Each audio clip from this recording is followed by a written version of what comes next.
ndagire neza ubereke yuko Yesu ari we akwiye gukurikirwa.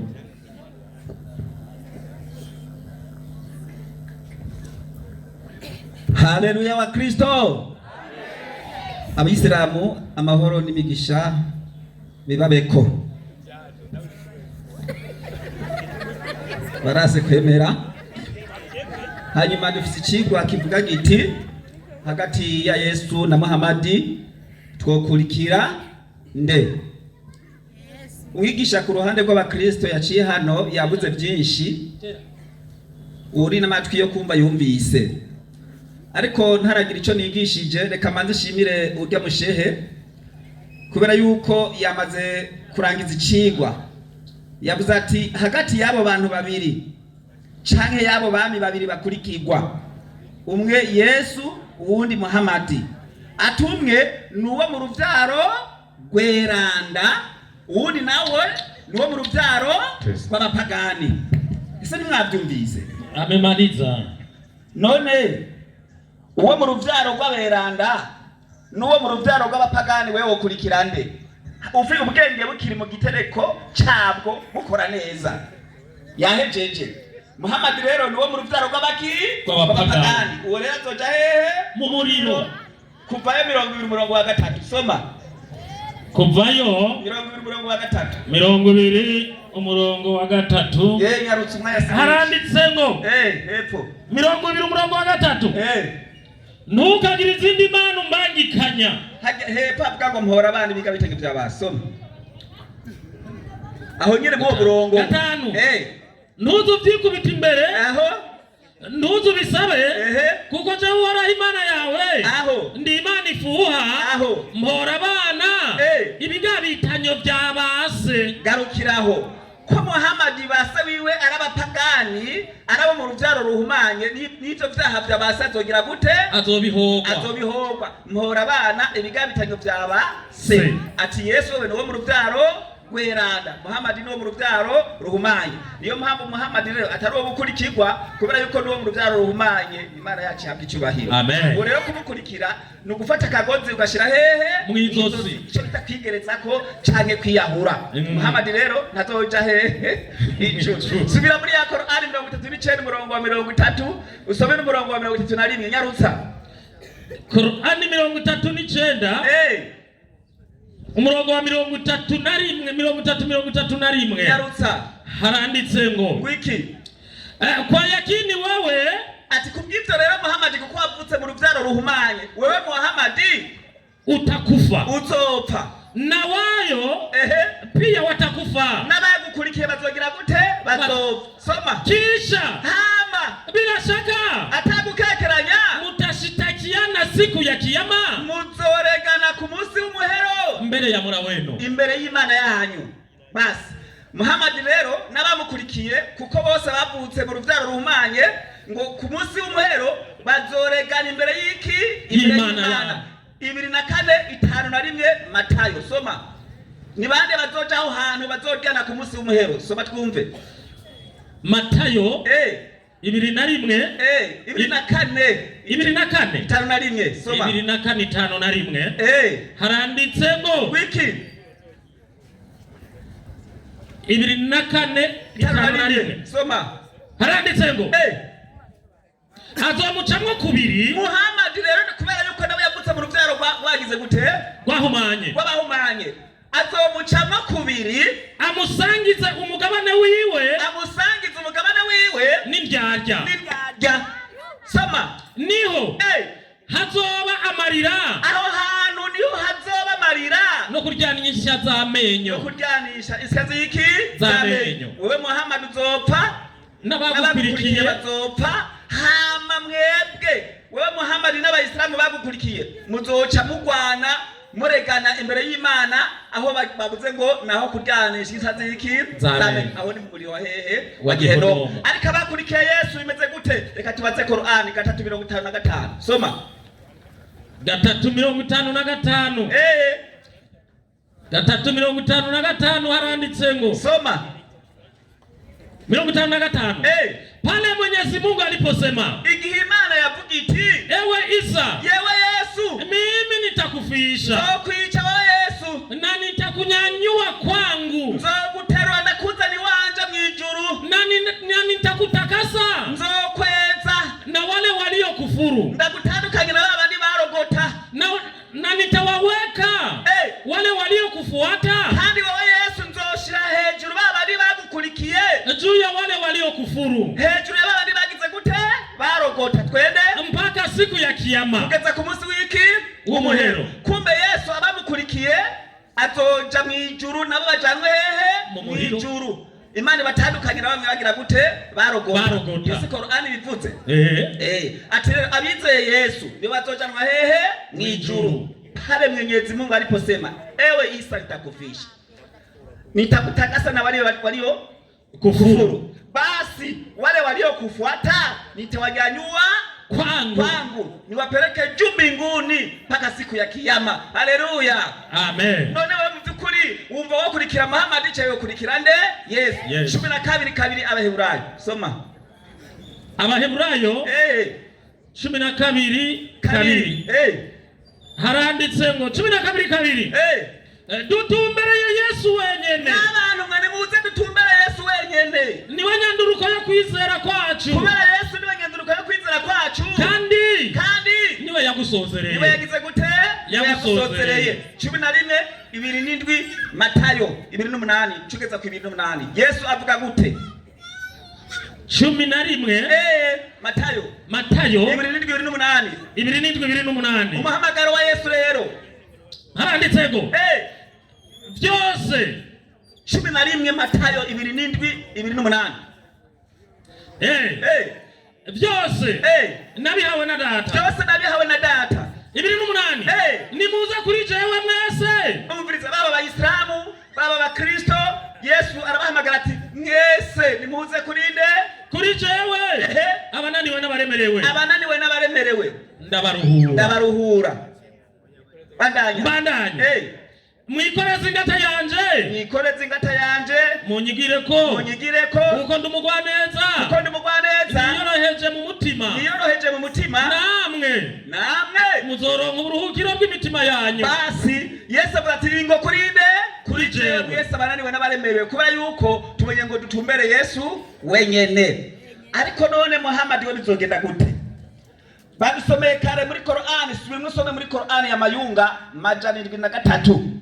Soma iyo paragrafe yo hepfo. Hama yaje hano ivyo yavuze sino bijako kubera yuko nabonye ari ibintu byo gusamaza. 703 soma 703 we soma 703 iyo paragrafe yo hepfo. Riwaya ya Abu Huraira, riwaya ya Abu Huraira inayaweka zaidi mazingira, ishira ku mugaragaro ukuri kose ya kukubalisha kuwa ukuri kukwemeza yuko Mtume Muhammad SAW Muhammad alikuwa ana shetani tangu alipozaliwa. Muhammad muriwe yari afise igishetani kuva yakigira gute yakavuka, yarinza hwera kanyigiki igishetani. None wowe umukurikira ngo uzorokoke wewe ubushaka hehe umuriro, ntiwoba ushaka kuzorokoka. 555 soma iyo Qur'ani nyene Bibiliya ya Mayunga 555 iyo paragrafu yo hepfo. Na inapoteremshwa sura, soma 555 555 hama uwundi abanazingurura mu gitabo cha Aruru wa Marijane paji ya 51 nikigabana yashitse gacara kwepa. Uhabuze barasoma 51 Aruru wa Marijane. Somaho umwanya ni minota 3 sigani.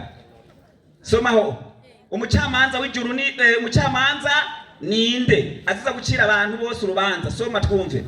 Aruru wa Marijane paje 51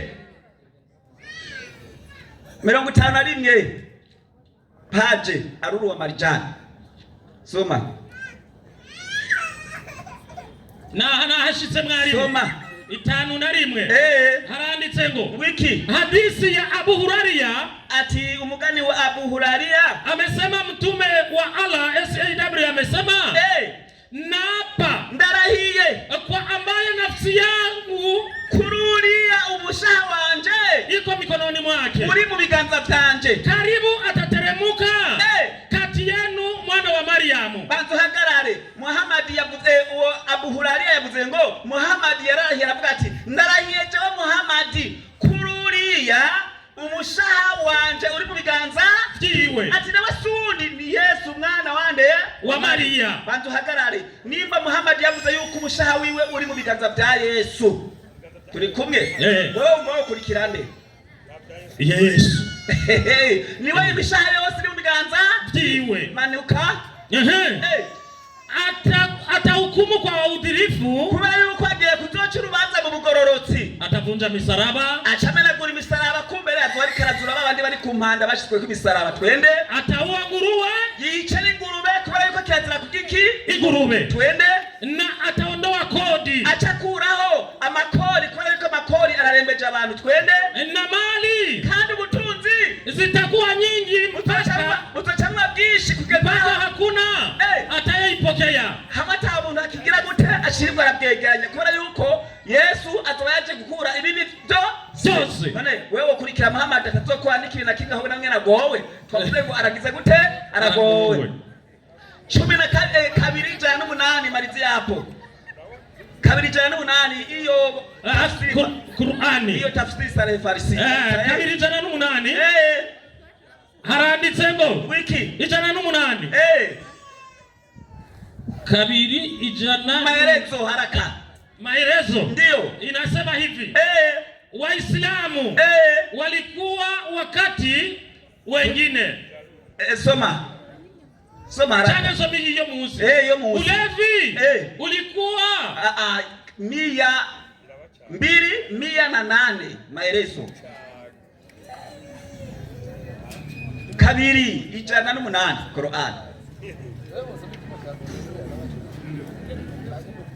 maelezo hii basi mwanya uragize gute urarangiye ibyaha bya Muhammad turabivuga turaza mwanya turindiye twumve ko nabo babivuga.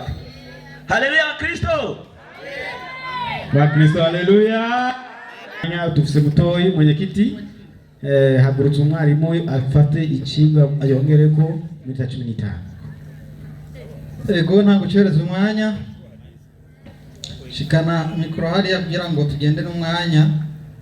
No munsi wa mbere dufise imisi 5 turi ngaha, abazokunguka bazokunguka, abazohomba bazohomba.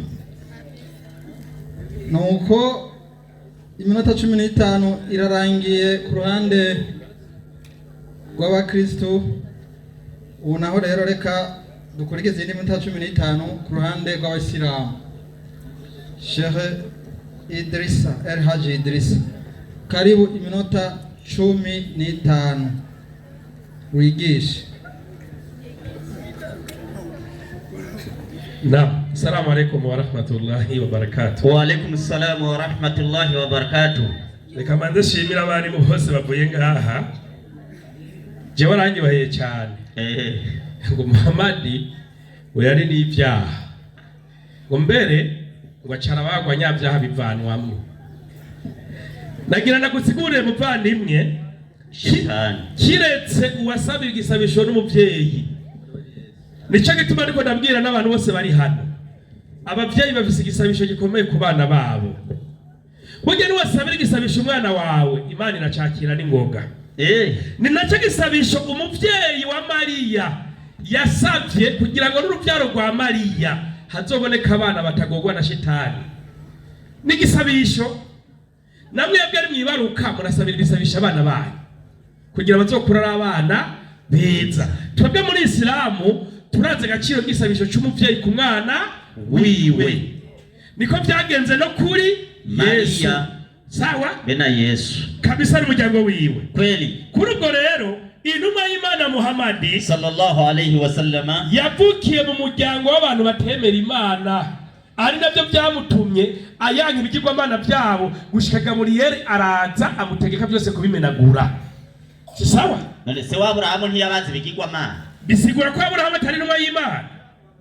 Ibyo bijanye kuri iyo nzira biboneka ko utarasoma ijambo ry'Imana. Mwese imiryango yanyu barafise agakiza. Adventiste yaje cyane. Basi tufatire ngaho nyene. Ikibazo mwarimu ni mu mutwe kutiga. Reka nagwa akarorero. Intumwa y'Imana Muhammad sallallahu alayhi wa sallam agiye kugira urugendo rwo kuduga mu ijuru. Israeli wali mi'raj. Intumwa z'Imana zabaye ngaha mu isi zaduze mu ijuru zikagaruka. Ni intumwa y'Imana nde? Muhammad. Umuntu wese Imana yaremye afise kamera zingahe? Zibiri. Iyi mwagiriza gukora ibyiza ni mwagiriza gukora ibibi. Ibyo muravukana na wewe nuko nyene. Niyo kamera ijya kamera gutuma ucumura. Niyo kamera Gaburiyeli yabanje kuza kura mu ntumwa y'Imana nde? Muhammad. Iyo kamera gukora ibyago gakongereza Imana. Mu kigabane cya Surah Najm sura 53 hadithi yo munsi ndabikwigisha basubimenye. Inasema mwalimu wangu, watu ombe kudohamagara. Siku moja atumusi umwe nilipokuwa nimejilaza katika Al-Kaaba, intumwa y'Imana Muhammad yari yijamiye muri Al-Kaaba mu nzu ntagatifu y'Imaka. Nikawa katika hali ya kusinzia na kuwa macho. Ndara yari yisinziriye hamara kanura. Mara nikaletewa chombo cha dhahabu. Achazana igikombe cy'inzahabu, ichombo cha dhahabu kizemwe n'umumarayika bica bigenda gute? Kimejazwa hekima na imani. Ati cyuzuye mu bwitonzi n'ukwemera. Nikapasuliwa. Intumwa y'Imana Muhammad umumarayika araza aramupasura neza kuanzia shingoni mpaka chini ya tumbo, kuva ngaho kumanuka gushika ngaho munsi y'inda. Kisha hanyuma likaoshwa tumbo langu kwa maji. Muhammad arozwa neza n'umumarayika n'amazi ya Zamzam, kwa maji ya Zamzam kabisa. Kisha hanyuma nikajazwa hekima na imani, acha yuzuza ukwizera no kwemera. Kisha hanyuma hama nikaletewa mnyama mweupe. Achazana ikintu kimeze igikoko cerade, ukubwa wake ni chini ya nyumba. Yari ngavuye mwiju ingami yipuye mwiju yagara n'indonzo, lakini ariko anamzidi punda bulako. Bandanya tukaondoka na Jibril, achafatana rugendo n'umumarayika Gaburiyeli mpaka tukafika katika mbingu ya dunia. Baraduga gushaka iryo juru ryo hejuru aho bita samaa dunia. Yego akaulizwa wewe ni nani? Arabazwa Muhammad ati wewe uri inde? Jibril akasema, Jibril amaze kubaza ati wewe uri inde? Alishura ati mimi ni Jibril. Jewe ndi Gaburiyeli. Akaulizwa umefuatana na nani? Atuwazananye nande? Akasema Muhammad. Tuwazananye na Muhammad. Akaulizwa je, kashapewa utume? Yamaze kuba intumwa y'Imana? Akasema ndiyo. Pakasema tunamkaribisha na ujio wake ni ujio mzuri. Ati Muhammad turamuha ikaze mw'ijuru nukuza kwiwa nukuza kwiza. Nikamwendea Nabii Adamu akimsalimia. Banzogezaho baca bumva uburoho.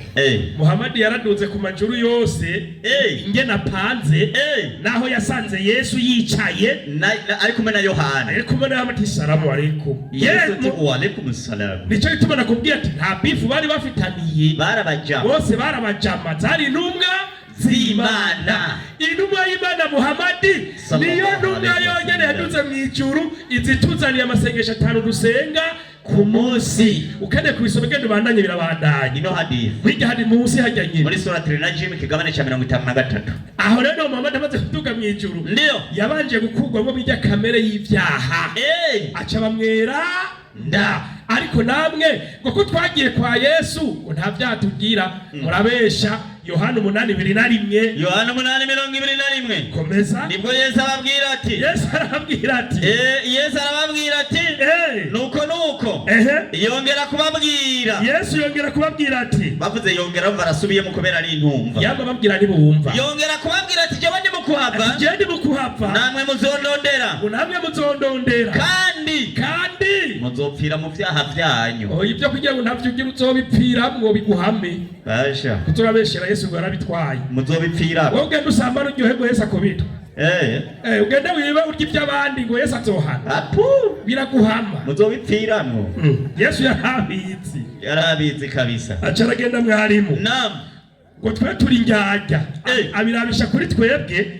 Asomye Matayo 2:5-1. Tumenya ndiko. Reka turabizo ryagize ari.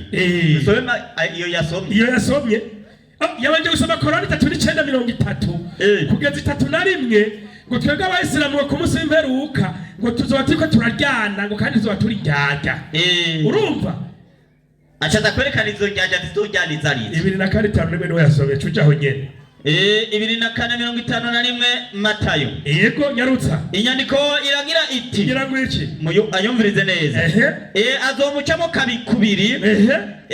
Amusangize umugabane wiwe. Yego. N'indyarya. N'indyarya. Yo azobamarira no kujyana insya z'amenyo. Wone hora azoca habaho kujyana amarira n'insya no kujyana insya z'amenyo. Reka tubanza turabizi indyarya. N'abazorya insya z'amenyo mbega nabakurikiye Muhamadi canke navuga ko bakurikiye Yesu si sawa. Luka 13:2 oya Matayo kwanza 15:8 15:8 yego inyandiko iragira iti igira kwiki 15:8 uburiza inyagiza arizo mwaryaryamwe Yesaya yavuze neza ivyo yavugishwa n'Imana kuri mwebwe bataba abana aba banyubahisha iminwa yabo wowe wumva ku munwa yongera yongeze mu ngoro yawe ndaneze turagusenga we Yesu we Mana yanje rero mwebwe ndaryaryamye Yesaya yavuze neza ivyo yavugishwa n'Imana kuri mwebwe ataba abana banyubahisha iminwa yabo wowe wumva ku munwa bavuga Yesu wogira ngo baramwemera ariko imitima yabo iri kure yanje ariko imitima yanyu Yesu irazi ko ari kure yiwe basengera ubusa ninde yabwiye ngo musenge Yesu izo nizo bitindyari izo nizo ndyarya zizo zisya n'amenyo ku munsi w'imperuka izi ndyarya zasenga Yesu ku munsi w'imperuka bizoba bimeze gute? Luka 13:25 13:25 inyandiko ya Luka igira iti nyene inzu neza guhaguruka kugara urugi niye nyene inzu yugara yanzu uvuga ngo Yesu ngagiye kubateguriraho muzoje maze gushira kwigufuri mugatangura gukomanga muhagaze hanze mukavuga muti muzotangura mudodora mupige hodi muvuge muti mupfasoni Yesu ari n'umugabo kubera gucaganya ikigogo mupfasoni nutwugururire mupfaso kandi bazi ko ari umugabo ntazobishura ati simbazi aho rero ntazobishura ngo sibazi sinzi niyo muvuye jewe Yesu sinzi niyo muzananye no muzotangura kuvuga muti muzotangura zasya z'amenyo muvuga muti erega Yesu twarira umukate n'umubiri wawe twanywera imbere yawe n'umupfinyo twawunywera imbere yawe kandi Yesu wigishiriza mu nzira ziwawe kandi Yesu akorera ibitangaro mu nzira ziwawe Yesu azobabwira ati ndababwira ukuri sinzi iyo muvuye mumvira je sinzi niyo muzananye aho mwabakora ibizira mwe nimwe mutsogere muragisa z'amenyo si twebwe bandanyaho nyene aho niho hazobamarira no kujyana insya z'amenyo tangura muragisa z'amenyo aho muzobonera Aburahamu yigize abagore 3 nka Shehe na Isaka na Yakobo yigize abagore 4 na Yakobo yagize abagore 4 bavyara ku miryango 12 y'Abisirayeli n'abavugishwa n'Imana bose n'aba Muhamadi bose je twavuga ati muntu mwazimana twe nta nimwe dukuramo bari mu bwami bw'Imana bibereye mu bwami bw'Imana namwe muhindiwe namwe abateye amashuti hoci navyo ngo bari umubiri wa Yesu n'amaraso yiwe toka mu muriro nimwe muzorya insya z'amenyo bace batambura bavuga ati ndahiye pasitori ndahiye bari mu muriro ndahiye pasitori ndahiye pasitori nawe emerushe warakoreye Satani oyagezaho nuko icyo byigwa n'icyumba aho ni mu muriro hama natwe abayisilamu twakurikiye intumwa y'Imana Muhammad sallallahu alaihi wasallam mbega bizoba bimeze gute? Korani 3:31 haravuga ngo iki? kul in kuntum tuhibbuna Allah ati babwira uti nyimba by'ukuri mukunda Uhoraho Imana rugira byose fatabiyuni nimungurikira je intumwa y'Imana Muhammad yuhibbukumullah tinimwamara kugurikira je intumwa y'Imana Muhammad wa yaghfir lakum dhunubakum ati Imana izobavutira ibyaha byanyu byose yongera ibababarire ibyo mwakoze byanyu twakurikirwa Imana nde Muhammad Waislamu takbir Allahu akbar sasa ego korumuti indira zidahetse bavuga uti urarura kandi uranyoba indira zidahetse ego nukuri acaragendera avuga ati ngo Yesu ngo yavuze ngo napa ngo kwa yure ngo ambaye nafsi ya Muhammad iko mikononi mwangu muvandimwe ngo duhereza hano Yesu yigaza arahira iyo ndahira Yesu hari izina Yesu Muhammad ngo ni Muhammad reka gwera kindi hadithi 9:9 hadithi 9:9 iyo nukwepe ko ari Muhammad yarahiye ngo Yesu ngo mushaka Muhammad ngo mu biganza bya Yesu aho nukwepe Qur'ani. Dar es Salaam. Hadithi. Nona nefu moja. Hadithi yo Muslim. Inasema. Umbelizi yindi. Namba ya hadithi katika sahihu ni Muslimu. Muri sahihi Muslimu naho. Ni kutoka kwa Abu Huraira. Bibu yengere kwa Abu Huraira. Kutoka kwa Mtume sallallahu alaihi wasallam. Bibu ya kunuma imana Muhammad sallallahu alaihi wasallam. Kwamba amesema. Yaravuze ati. Na hapa. Ati ndarahiye. Kwa yule ambaye. Kwa yule. Umbali Yesu. Ambaye nafsi ya Muhammadi imo mikononi mwake. Ukweli mishaha y'abantu iri mu minwe ya Yesu cyangwa mu minwe y'Imana. Hata nisikia yoyote katika umati huyu ngo muri urunganwe raguno munsi twese turimo hano uzoba tumviye intumwa y'Imana Muhammadi, Myahudi au Mukristo, abo Muyahudi cyangwa Mukristo cyangwa Muadventista w'umunsi w'indwi, kisha akafa, hanyuma agapfa bila kuyaamini yale niliyokuja nayo, atemeye ibyazanywe n'intumwa y'Imana Muhammadi, isipokuwa atakuwa ni miongoni mwa watu wa motoni. Yazoba ari mu bantu bo mu muriro. Aho naho ni Yesu. Uwo Muyahudi cyangwa Mukristo temeye amajambo ya Muhammad. Umva mushaho wa Muhammad uri kwa Yesu. Finali jahannam. Wewe ni wapfuta abaye umwisilamu wemeye ntumwa y'Imana Muhammadi, urindiriye umuriro udahera. Halidina fiha abadan. Rero aho urindiriye kwemeye ntumwa y'Imana Muhammadi kugira ushobore kuzoba bari ibyaha byawe ukaja hehe mwijuru. Nayo kwa Yesu yaramaze kubwira yuko ntakuzi kabisa. Kuko Yesu umuntu itwa Mukristo ntawati. Katuraba kuno bizogenda 19:27. Ako harimo nawe. Sawa? Inyandiko rero abandanye. Wiki. Buno Petero aramubaza ati. Petero acabaza Yesu. Mbega twebwe ko twabivese tukagukurikira none tuzohabwa. Ngo mbega Yesu twebwe ko twaretse byose tukagukurikira ngo mbega tuzohabwa. Yesu arababwira ati ndababwira ukuri. Yesu arababwira ati ndababwira ukuri. Yuko mwebwe. Abamurikiye. Aho mwana w'umuntu azovyagira ku ntebe y'ubwiza bwiwe igihe cyo kuvyaga ukundi gusha. Abamwita uw'Imana. Nabwo Yesu umwana w'Imana. Yesu navuga ati aho umwana w'umuntu. Aho jewe Yesu umwana w'umuntu. Yaraze ko ari umuhungu wa Mariya. No ni nabi. Azovyagira ku ntebe y'ubwiza bwiwe igihe cyo kuvyaga ukundi gusha. Namwe muzokwicara ku ntebe 12. Mucira imanza imiryango 12 y'abaki y'Abisirayeli. Naba n'Abisirayeli. Ngira n'Abisirayeli mu Libira harakanya yavuga umuntu wavutse mu muryango ngo wapfumwe ngo nawe nyirazo bari uwo mu muriro abango bibavuga n'Abisirayeli mu buryo bw'impwemu. Si sawa n'Abisirayeli. Yosuwa 12 umurongo w'indwi. Yosuwa 12 umurongo w'indwi. Mwana w'umuntu gutumye ku Bisirayeli. Iki nico gitumye Abanyisirayeli badashobora guhagarara imbere y'abasi babo bakabinjika ibitugu imbere yabo kuko bahindutse iki? Bahindutse ibivume. Nibihetse. Ubu namwe mwaravumwe rero ko muvuka ku Banyisirayeli bavumwe. Ubu rero murabo mu muriro. Mwaravumwe. Kuri ya nyigisho yo batanga ngo Muhammad umuryango yavutse ngo wari abapagani ngo nabazocaja mu muriro. Namwe muri bivume. Namwe rero muri bivume Abisirayeli bose. Na Mose urumva n'uwo mu muriro ku mvugo yabo. Ku bwenge bwanyu. Si sawa? Tuze dukoresha ubwenge mu kwigisha. Kabisa. Siko bimeze. Kandi bazokwicara ku ntebe 12 mu miryango y'Abisirayeli. Murange bapfumwe hari haba mwijuru. Nibaza ikibwirwa n'icyumva nicerekwa n'ikibuza. Assalamu alaykum. Wa alaykum assalam wa rahmatullahi wa barakatuh. Waislamu takbir. Allahu akbar. Raha siyo raha. Raha ba. Kumwanya bigenda bitahuri. Pole. Uvuga rero umwanya wo kwigisha 15 kandi rarangiye ku mpande zose. Ubacakurikira ibibazo n'inyishu. Mwarimu arabaza iminota 2 ace yishura mu minota 5. Nuko twagivuganye. Kuri ubwo rero mwarimu garuka ubaze ikibazo mu minota yawe 2.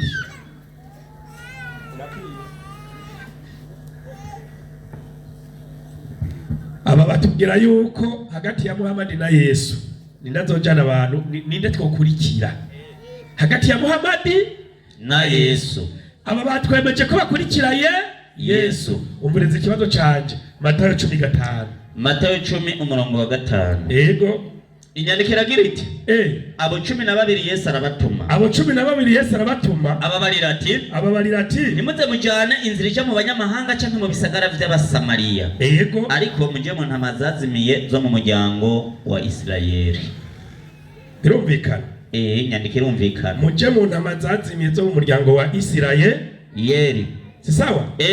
Abo Yesu yatumye ko ni bande? 15:2-4 Matayo 15:2-4 Matayo. Nyarutsa. Yesu arabishura ati sinatumwe ku bandi atari ku ntama zazimiye zinzu ya Isirayeli. Ikibazo canje mwebwe abakristo muvuga ko mukurikira Yesu, mu ntama zazimiye zo mu muryango wa Isirayeli muvuka ku muryango wande, yitwa nde? Salamu alaykum. Wa alaykum salam wa rahmatullahi wa barakatuh. Ikibazo cyatahuritse nta nubwo nagisubiramo, hajya nabonye bandika munye kiti ngo uhamagare umwarimu yishura ikibazo mu minota 5. Bakristo, haleluya haleluya. Umuntu ataza muri gikorana arahomba ngo Muhammad baramupasuye umubiri wose kugira ngo amudogare mwijuru. Yataye. Okay. Mwari mwingo ikibazo wacumbise mbega abakristo tubarizwa mu wuhe muryango? Ko Yesu yatumwe mu muryango w'Abisirayeli. Haleluya. Abakristo twongere turamukanye. Amahoro y'Imana bane namwe. Amen. Ikibazo ndacishura umunota umwe kubera iki? Ikigwa twazanye kivuga ati hagati ya Yesu na Muhammad ninde akwiye gukurikirwa? Rero ababene wacu b'Abayisilamu twe turabamenyereye, iyo ariko araza kwigisha agerageza gufutanganya ikigwa kugira ngo abantu ntibumve icyumviro nyamukuru, ariko icyumviro nyamukuru cyamaze kumvikana. Twe twerekanye ibimenyamenya byinshi byerekana ko Muhammad adakwiye gukurikirwa, twerekana ibimenyamenya byinshi byerekana ko Yesu akwiye gukurikirwa. Umwarimu amaze guta ikigwa nk'inshuro nka 10, yagiye ngo mu gusenga Yesu, yagiye muri histoire z'amadini. Guma hajya nyene kuri point ninda kuyiye gukurikirwa. Ubu rero avuze ati Yesu yatumwe ku ntama zazimiye za Isirayeli. Tahura ibyo Yesu avuga. Yesu ntiyavuze ijambo rimwe gusa, umviriza ibindi yavuze hanyuma ucu bigereranya. Ibyakozwe n'intumwa rimwe 7. Wowe ugumye kuba murongo umwe gusa ntubura umusomyi. Yesu hamwe yavuze ibi ahandi avuga ibindi. Soma inyandiko. Ibyakozwe n'intumwa rimwe 7 arabishura. Sawa. Ati sibyanyu kumenya iminsi cyangwa ibihe data yashinze. Bandanya. N'ububasha bwiwe wenyene. Sawa. Ariko muzohabwa ubushobozi. Sawa. Mwe muyerani abazako. Bandanya inyandiko. Muzoba ibyabona byo gushingira intaye. I Yerusalemu, i Yudaya hose, ni Samariya, no gushitsa ku mpera y'isi. Haleluya. Amina. Bisigura ngo umviriza wowe ubushaka kugoreka ibintu. Yesu mission yiwe yatanguriye mu Bayuda i Yerusalemu. Mugo ntibyarangiriye aho kuko igihugu kiwe nico gukiza abantu bose bo ku isi. Muhere i Yerusalemu, mugende i Yudaya, mugende i Samariya no gushika ku mpera y'isi. Rero projet yiwe irafise ama etape. Byatanguriye mu Bayuda ariko bibandanya gushika ku mpera y'isi. Nico gituma n'abarundi n'abakongomani bose baramenye ubutumwa bwiza bwa Yesu Kristo, kandi ubutumwa buvugwa mu ndimi zose. Vyesho 14:6. We rero ugumye uzunguruka kwaho gasomo gusa ucuzimira kuko nawe ivy'Imana ntavyo bari kumenya iyo utabibwirwa n'abantu bavuye mu mahanga yose. Soma inyandiko. Kandi mbona umumarayika wundi aguruka yatiriye ijuru. Avuga gute? Afise ubutumwa bwiza butazoshira kabisa bwo kubarira ababa kwisi n'amahanga yose n'imiryango yose. Ubutumwa bw'Imana nubwo kubarira arababa kwisi hose, amahanga yose n'imiryango yose n'indimi zose n'amoko yose. Igereze ngaho icoro cyaraheze. Aho ubushaka gukwepa kugira ngo abantu ntibamenye yuko Muhammad atari wo gukurikirwa. Uko Muhammad yari umwarabu acazana ubukoroni bw'idini ry'abarabu n'abamusenga ngaha n'abamukurikiye ngaha mu Burundi badasenza mu ico cyarabu, Imana yabo ntiyumva. Badatumbereye na hari imaka Imana yabo connection ikicika kubera Muhammad n'idini ryiwe birirokarize. Birirokarize mu karere kamwe kahari imaka ni Madina. Nuvuga ngo udatumbereye hariya Imana ntibayo. Utavuze no mu rurimi rwabo Imana wapi? Mugi Imana yacu ni omnipresent, ibera hose icyarimwe. Umisiramu yemera nyimba mwemera ko Imana yanyu ibera hose icyarimwe. Azasenge mbe imaka ni hehe uhagaze ngaha? Guca. Umisiramu yemera ko Imana ari ari mushobora byose ibera hose icyarimwe adasenga araba hariya arabe ko mu musigiti bataca bamuca kubera ibintu byanyu ni ibintu lokale mugo twebwe ni universel. Haleluya, amen. Ndabesha gahemu oya nuko umve n'umusigiti mu kubaka babanza gupima bakaraba hari icyo bita kibla kabisa. Kibla ni kuraba hari urumva rero bwana Yesu kuvuga kujya ubwa mbere akiza yahereye igikorwa ciwe mu Bisirayeli mugaca avuga ati kizobandanya ni Samariya ni Yudaya no gushika ku mpera y'isi. Aho sino hateba imirongo ni myinshi hasiga umunota umwe ndababaye kubera umwanya umperanye. Abisilamu bamaze kubona ko Yesu wacu ari mu ijuru bakamenya ko Muhammad wabo yapfuye bariko baragira ibyifuzo batanguye gukwega ngo na Muhammad ngo yaragiye mu ijuru. Nimwumvise abivuga ibyo ni ibyifuzo kubera mubona Yesu wacu ari mu ijuru. Muhammad yanyu yapfuye. Muhammad ntigeze arenga ni metero 2 ngaha baramuhambye. Nico gituma igihe twababwira ngo kuguma mu musabira amahoro n'imigisha ngo amahoro n'imigisha bibe kuri we uko no gusenga imizimu. Kubera iki? Wewe wazanye inyandiko zerekana ko Baburahamu basabirwa amahoro n'imigisha ba Dawidi n'abandi. Ivyo turavyemera umuntu akiri muzima. Muko umuntu yapfuye hati imyaka majana uri kuramusabira amahoro n'imigisha, uri kurasabira amagufa, uri kurasabira igikankara yarapfuye. Baburahamu basabirwa amahoro n'imigisha bakihari naje mwo yinsabira nawe no igusabira. Mugo Muhammad yapfuye kera n'amagufa yari bagiranwe arindiriye kuzuka hanyuma Yesu amucira urubanza. Izina ry'Imana rihabwe icyubahiro. Amen. Haleluya. Amen. Naam. Ngira byumvikanye sinzi ko Shehe Idrissa yabyumvise. Summarize ni 3 twagabamije. Sawa, arafata iminota 4 mwenyekiti. Murakoze cyane. Pastor Pipode nawe ivya kibra uzobe tunganye ubundi munsi. Uno munsi ntituri kuri kibra cyanyiki turi kuri Muhammad na Yesu nde twakurikira. Kandi ikindi naco kirazira gufundikanya utuntu tudafise inyandiko tuba dushaka ibintu bivuze ngaha ufise inyandiko ryavyo. Tuba tuvuze ko Muhammad yaduganye mu ijuru byasomwe mu kitabo. Nawe rero kugira uze kubihakana uzana izindi nyandiko zibihakana apana ku muntu wanga urementa gitumo. Shehe Idrissa karibu iminota 4 utubwira ko yakwishuye cyangwa atakwishuye. Mugasi ndabona pastor yishuri ikibazo ca Shehe ntiharagera nta nibizovaho. Naam, assalamu alaykum wa rahmatullahi wa barakatuh. Wa alaykum assalam wa rahmatullahi wa barakatuh. Reka manze ngo sore utunashizemo hano imbere ko mvuga ko tanyishuye. Aravuze ati Imana y'Abayisilamu niri hose mu gusenga ngo turaba imaka Zaburi amajana 338 umurongo w'8 wa kabiri. Soma nyigira ni ngoga. Ndasenga Dawudi ati ndasenga ntumbereye urusengero rwawe gwera. Ntumbereye urusengero rwawe gwera. Twere turaba imaka uturira umusaya gute. None wewe washaka utumbere ahari urusengero gwera urahafise. Ntaho afise. Niyo carabaye. Uraba mu mwonga. Ndindira. Yeremiya 7:1. Yeremiya 7 umurongo wa mbere. Ati hagarara mu kirimba kirura ku ngoro y'Uhoraho. Imbere gusenga ubanza guhagarara ku kirimba kirura ku ngoro y'Uhoraho. Ukaheza ugaseka. Acava ngo tuvuga ururimi ngo rutumvika na Zefaniya 3:9 ni Bibiliya yawe. Zefaniya 3:9 yarutsa inyandiko igira iti wiki kuko icyo gihe nzohindura amahanga yose. Nzohindura amahanga yose amoko yose bagira ururimi rumwe rutunganye kugira ngo babone kwambaza izina ryanje jewe Uhoraho bose bahuje bankorere bahuje inama. Icyo gituma amasengero mwayanze nk'amavuka kunuze mu isoko.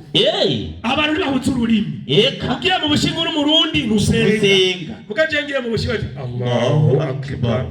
Allahu Akbar. Imana niyo nkuru. Kubera iki dufise ururimi rumwe Imana yaduhaye. We namwe mu bigenza ko tugeze mu bushingo. Kubera tarurimi narugira Imana yaguhaye reka kwidoga zana ivyanditse. Cavuga ngo cahiye. Acambwira ati abigishwa ba Yesu yasomye muri ibyakozwe n'umari mu murongo w'indwi. Ngo batumye kuja hose mw'isi niko yambariye.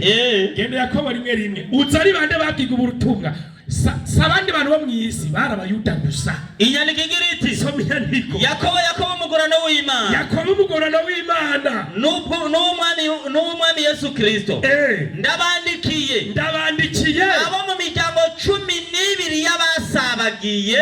Bari abo muri ya miryango 12 basabagiye no babwiga ubutumwa mw'isi yose. Nta wundi yabwiga ubutumwa atari umuyuda gusa. Aho nyene nabo bure bwose bavuze burimwo. Sisabwe harimo.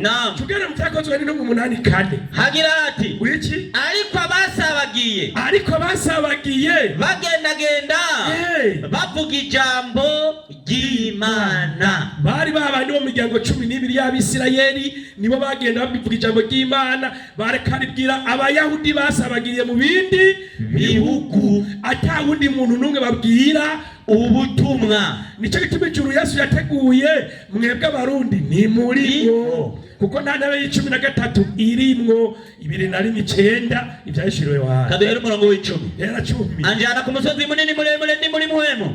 Anyere ku mugowera Yerusalemu w'uru kuva mu ijuru ku Mana ufise ubwiza bw'Imana. Komeza. Ugukayangana kwawo gusa no kubiyejya kabuyenge y'igiciro kinini cyane. Makabuyenge kitwa yasipi kabonena na nk'ikirore.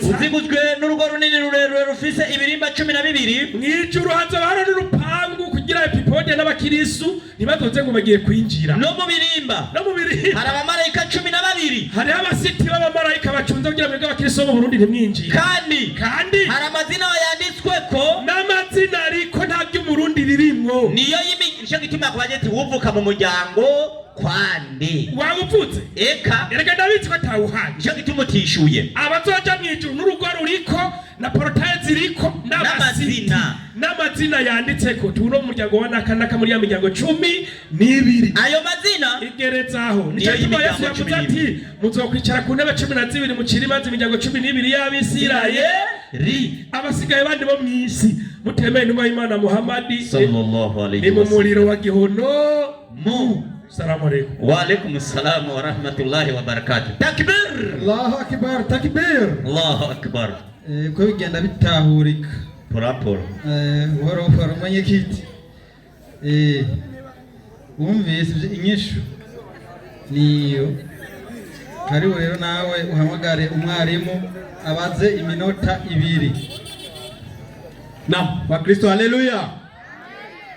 Biraboneka yuko ikigwa cyatakaye kandi cyagiye kure cyane ku ikigwa kivuga ngo hagati ya Yesu na ninde akurikirwa cyangwa bigenda gute.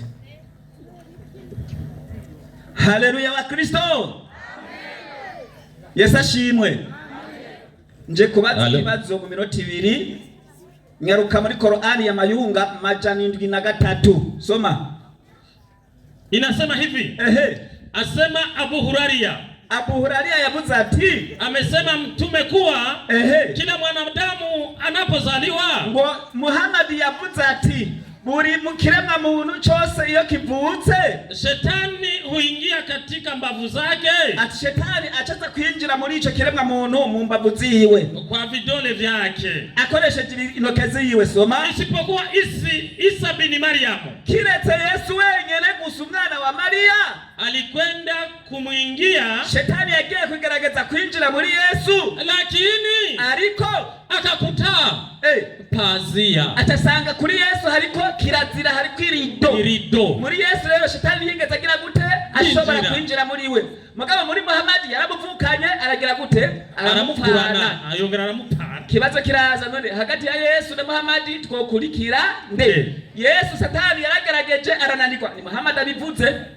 Mugabo Muhammad wenyene yivugiye twabonye ngo yaravutse avukana shetani arinda apfiriye mu biganza bya satani. 4:15 Abaheburayo malizi yapo.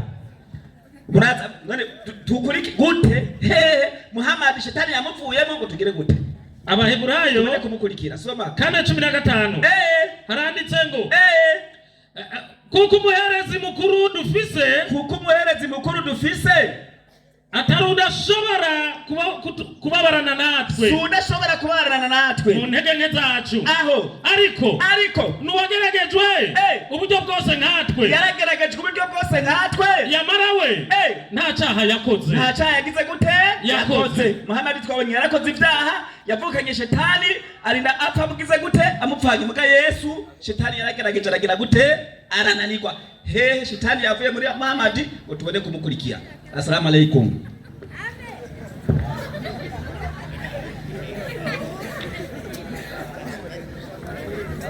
Wakristo, haleluya.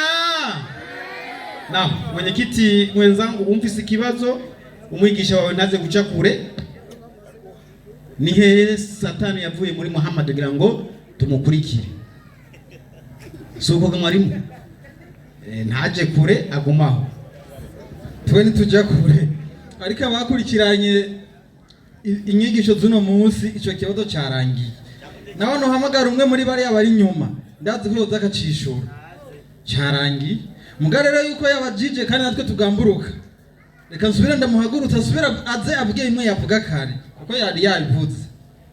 Siko gahemu Sheikh Idrissa, kari iminota yawe 5. Ntayiruka itabunda kwe. Iminota 5 wishure kano kabazo gatoyi cyane.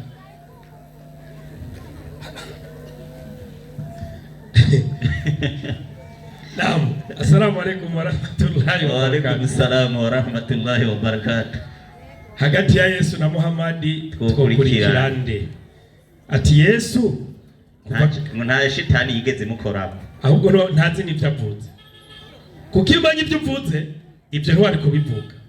Ku mpamvu yihe nagusiguriye ngene Yesu yavutse shetani bikamunanira kumugerageza, ariko Yesu amaze gukura umviriza ngene byagenze. Matayo 4:5. Matayo 4:5. Ndiyo. Buno murwanizi buno shetani amujana mu gisagara cera. Yesu shetani yaramutoye agenda kumurisha umuji, agenda kumutembereza mu gisagara. Shetani atwaye Yesu. Shetani atwaye Yesu amuhagarika ku gatwe k'urusengero, acamuza ko bamushira ngaho gatwe k'urusengero. Yaje ku musigiti tuba tuguwe hariya ku munara. Shetani araza tora Yesu bakabuye arajana tereka hariya. Yatwara Muhammad tuba tugowe, n'izina ry'Imana tuba tugowe. Yaramukoze yamushira ku munara w'umusigiti tuba tugowe. Badahanya amujana ku gatwe k'urusengero. Yego k'urusengero aramubwira ni wabura umwana w'Imana. Ereka baranaganiriye ko ni wabura umwana w'Imana. Yamuhaye umunyenga bariko baraganira, yamuteruye yaburiye ntiyawasi ikororere hasi. Ati rero koroka nakuduganyeyo ivane, kuko vyanditswe ngo azokuragiza abamarayika biwe. Igerezaho na shetani yarazi ko Yesu akingiye kubera igisabisho cyasabwe n'abavyeyi. Ivyo je nabisiguye nabihejeje. Aho nyene ku munana aho nyene umurwanizi shetani yongera kumujana ku musozi uhagaze cyane. Yaragerageje n'ubwa kabiri mu yindi rifiti amujana hariya hejuru kururiya musozi hariya, amwereka ubwami bwose bwo mu isi n'ubwiza bwawe, amwereka amataje y'ikiriri, amwereka hariya muri Buvira bati hariya hose ni mu gisagara nyakubahwa Yesu. Ati ivyo byose ndabiguha. Niwagira gute? Urumva Yesu yari umunyacaro bariko baramwereka umuji. Ntiyari bwabumenye. Ati ivyo byose ndabiguha. Ivyo byose ndabiguha niwapfukamira ukansenga. Kubera Yesu kamere yiwe atari gufukamira shetani, Yesu nabyo yakoze. Kubera iki? Igisabisho cyari cyasabwe n'abavyeyi. Ivyo nabigusiguriye. Cyangwa ati Muhammad nawe yavukiye mu muryango w'abahakanyi imyaka 40. Gaburiyeli aza Muhammad afite imyaka 40. Imana ikimufutira ibyaha byiwe byose, aranamupasura mukuramo shetani. Nakakana ya kamere mere tuma abantu bacumura, abantu bagendana. Hari kamere y'ibyiza n'iyibibi. Imana iraza ituma Gaburiyeli imukura mu rya kamere mbi ituma abantu babemerane shetani. Uyu ni Muhammad. Muhammad acafutirwa ibyaha byiba by'imbere n'ibyo ba mu nyuma, abarababariwe. Si sawa? Nagusomeye Korani 8 ngene usoma ubusobanuro, niho naguhaye umurongo wa mbere ko Muhammad byagenze gutyo. Twarenga abayisilamu hagati ya Yesu na Muhammad twokurikira kubera Yesu yavuze ati muzo kwicara ku ntebe 12 yaca atayirimwo. Muhammad nawe acatubwira ngo iki ubwo twokurikira. Qur'ani 2:30 inasema, hadithi soma nyandiko. Acha tuanzie nyuma. Nendeni kwa Isa ku munsi w'imperuka abantu bose ku munsi w'imperuka tugeze guharurirwa abantu bazobwirwa bati nimugende kwa Yesu mwene Maria. Nendeni kwa Isa, mugende kwa Yesu, kwani ni mja wa Allah na mtume wake na neno la Allah na roho yake. Kubera n'umushumba w'Imana ni jambo ry'Imana, Yesu ni vyose ku Mana. Naye atasema, Yesu atovuga ati mimi siwezi. Yewe Yesu sishoboye gusabira umuntu n'umukigongwe ku Mana. Mimi siwezi. Nendeni kwa Muhammad. Yesu impanuro zo abantu ku munsi w'imperuka azobabwira ati nimugende ku ntumwa y'Imana nde. Kwani Muhammad ni mja aliyefutiwa makosa aliyotangulia na yajayo nyuma. Ati Muhammad ni ntumwa y'Imana yonyene yafutiye ibyaha kiri ku isi by'imbere na nyuma yuko aba. Muhammad akasema, Muhammad aravuga ati watanifuata. Abantu bazoshaka kurikira ntumwa y'Imana Muhammad. Nitaondoka nimuombe idhini Mola wangu. Amasaba uburenganzira Imana rugira byose. Ya maombi nitapewa idhini. Yagisengesha akora muri ico gihe. Na pili nitakapomuomba Mola wangu nitasujudu. Amaze gusaba Imana Muhammad azuba mahuja dusenga. Na ataniacha huku nimesujudu kwa muda utakao. Imani mureke yubamye umwanya y'Imana izobishaka. Kisha itasemwa, haba havugwa hati inua kichwa chako ewe Muhammad. Imana ichizibwire Muhammad, tewe Muhammad vana umutwe wawe hiyo ubamye. Naomba utapewa, nasema yatasikilizwa. Sabe cyose vugico shaka cyose kirumvigwa. Naomba shafa utapewa. Saba nimuwe nibihenze byose urahabwa nyarutse. Nitainua kichwa changu. Intumwa y'Imana Muhammad azashakura y'umutwe. Na nitamsifu Allah kwa sifa atakazonifundisha. Achani na hazuhora Imana rugira byose. Kisha nitamuomba ataniwekea kikomo cha watu nitakao waingiza peponi. Hamwe intumwa y'Imana Muhammad acha dusabira twinjitswe mwijuru. Nico gituma abayisilamu dukurikira intumwa y'Imana nde Muhammad. Yesu nabazinjiza abisirayeli imiryango 12 kandi Muhammad niwe ntumwa yatumye ku isi yose. Yesu ku nzu 12 zoza Isirayeli nawe uringanishe nyumba 12 n'umuntu atwara isi yose, abo bantu barangana. Zohombera kwa Muhammad yatumwe ku isi yose. Nanje nuko. Assalamu alaykum. Wa alaykum assalam wa rahmatullahi wa barakatuh. Takbir. Allahu akbar. Biriko biraryoha. Nibaza yuko atayindi nyishu wozurondera isumbiye. Mwenye kiti. Narani yishuye pre. Hari utundi tuntu udendekeranya ngaha. Kari uhamugara umwarimu. Sawa. Umwarimu yabyumvise. Ariko abantu bose ariko burya abayisilamu badufashije kabisa. None umuntu yapasuwe kubera amati bakamukora nk'amashetani bakonge be marayika yakoresheje ikimbugita, igipanga, ugwembe ibi.